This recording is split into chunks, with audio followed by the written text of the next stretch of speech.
Hey everyone, welcome to our channel. In today's video, we will guide you through how to use Face ID to install apps from the App Store. To use Face ID to install apps from the App Store, you need to enable Face ID for App Store purchases and downloads. So here is how to set it up.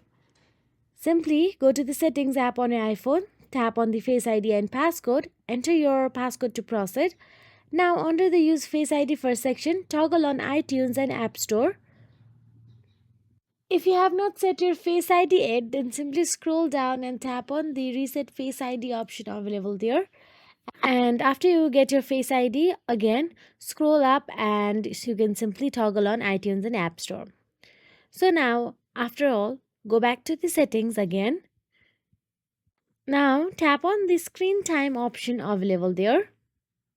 Now scroll down, tap on the Content and Privacy Restrictions. Then toggle on the switch. Then tap on the iTunes and App Store option available there. Then tap on the Always Require Password. Make sure to set it up on the Always Require. Now, once you go to the App Store, simply search for the any app and simply tap on the Get option available right next to it. So as you can see, it asks for the Face ID. If you found this video helpful, please like, share and subscribe our channel, and thank you so much for watching.